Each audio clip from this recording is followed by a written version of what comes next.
지난 11화에서는 손절매와 총자산 2% 위험 제한 룰을 통해 복리 엔진이 대형 손실에 휘말리지 않도록 보호하는 방법을 살펴봤습니다. 그런데 여기서 투자자라면 누구나 꿈꾸는 질문이 하나 생깁니다. 수익률은 그대로 두고 위험만 줄일 수는 없을까? 마치 치킨은 마음껏 먹는데 살은 안 찌는 방법을 찾는 것과 비슷한 질문입니다. 현실에서는 쉽지 않지만 금융학은 의외로 이 문제에 대해 가능하다라고 말합니다.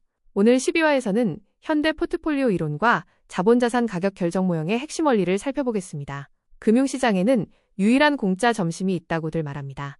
보통 공짜라는 말이 붙으면 의심부터 해야 하지만 이번만큼은 진짜입니다. 오늘은 왜 분산 투자가 기대 수익률을 해치지 않으면서 변동성만 줄여주는지, 그리고 왜 수많은 투자 고수들이 결국 인덱스 투자 이야기를 하게 되는지 함께 알아보겠습니다. 투자자가 부담하는 위험은 사실 두 종류로 나뉩니다. 첫 번째는 비체계적 위험입니다. 쉽게 말해서 개별 기업이 벌이는 사고입니다. 경영진이 이상한 결정을 내릴 수도 있고, 공장이 멈출 수도 있고, 신제품이 폭망할 수도 있습니다. 마치 한 학생이 시험을 망치는 것과 비슷합니다. 두 번째는 체계적 위험입니다. 이쪽은 훨씬 거대합니다. 경기 침체, 금리 충격, 금융위기처럼 시장 전체가 동시에 흔들리는 위험입니다. 이건 한 학생이 아니라 학교 전체가 휴교하는 수준입니다. 중요한 차이는 비체계적 위험은 여러 종목을 섞으면 상당 부분 사라진다는 것입니다. 하지만 체계적 위험은 아무리 종목을 많이 사도 없어지지 않습니다. 태풍이 오는데 우산을 10개 든다고 태풍이 사라지지는 않는 것과 같은 이치입니다. 현대재무학은 바로 이 둘을 구분하는 데서 출발합니다. 그렇다면 분산 투자의 진짜 의미는 무엇일까요? 많은 사람들은 분산 투자를 그냥 종목 여러 개 사는 것 정도로 생각합니다. 그런데 본질은 훨씬 깊습니다. 분산 투자는 기대 수익률은 그대로 유지하면서 불필요한 변동성만 제거하는 기술입니다. 예를 들어 서로 성격이 다른 자산들을 적절히 섞으면 기대 수익률은 각 자산이 주는 수준을 그대로 유지합니다. 그런데 개별 종목들이 저마다 벌이는 드라마와 사고는 서로 상쇄됩니다. 결국 포트폴리오 전체는 훨씬 안정적으로 움직이게 됩니다. 쉽게 말하면 반 친구 전부를 모아놓으면 시험 꼴등 한 명 때문에 학급 평균이 무너지지는 않는 것과 비슷합니다. 이렇게 분산값이 줄어들면 우리가 계속 이야기했던 변동성 드래그 세금도 함께 줄어듭니다. 그래서 투자자는 같은 수익률을 기대하면서도 더 많은 복리를 남길 수 있게 됩니다. 이쯤 되면 정말 공짜 점심처럼 들리지 않습니까? 현대 포트폴리오 이론과 자본자산 가격 결정 모형은 시장이 생각보다 매우 냉정하다고 설명합니다. 시장은 스스로 없앨 수 있는 위험에는 보상하지 않습니다. 예를 들어 한 종목의 전 재산을 몰빵해서 잠을 못 자고 있다고 해보겠습니다.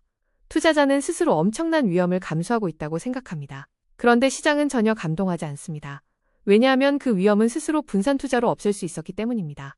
시장이 진짜 보상하는 것은 체계적 위험뿐입니다. 즉 아무리 분산해도 남는 시장 전체의 위험입니다. 이를 측정하는 지표가 바로 베타입니다. 베타가 높을수록 시장에 더 민감하게 움직이고 따라서 더 높은 위험 프리미엄이 요구됩니다. 시장의 메시지는 간단합니다. 네가 스스로 없앨 수 있는 위험은 네 책임이다. 생각보다 무섭지만 꽤 합리적입니다. 이 원리는 개인 투자뿐 아니라 기업 경영에도 그대로 적용됩니다. 예를 들어 어떤 기업이 위험을 줄이겠다면서 전혀 상관없는 사업을 이것저것 벌인다고 가정해보겠습니다. 그런데 주주 입장에서는 굳이 회사가 그렇게 할 필요가 없습니다. 주주는 스스로 여러 종목을 사서 훨씬 쉽게 분산 투자를 할 수 있기 때문입니다. 바로 이 논리 때문에 인덱스 펀드가 강력한 힘을 갖습니다.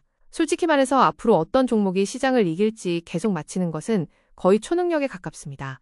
하지만 인덱스 펀드는 수백 개, 수천 개의 기업을 한꺼번에 담아버립니다.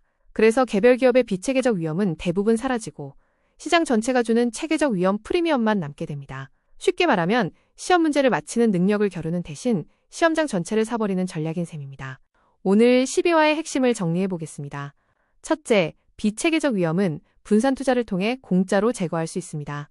둘째, 시장은 투자자가 스스로 제거할 수 있는 위험에는 보상하지 않고 오직 체계적 위험에만 위험 프리미엄을 지급합니다.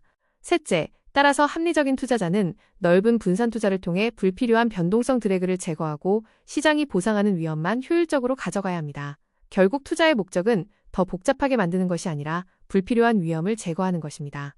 하지만 완벽한 포트폴리오를 만들었다고 모든 문제가 끝나는 것은 아닙니다. 시간이 지나면 자산들의 움직임이 달라지면서 포트폴리오의 균형이 스스로 무너지기 시작합니다.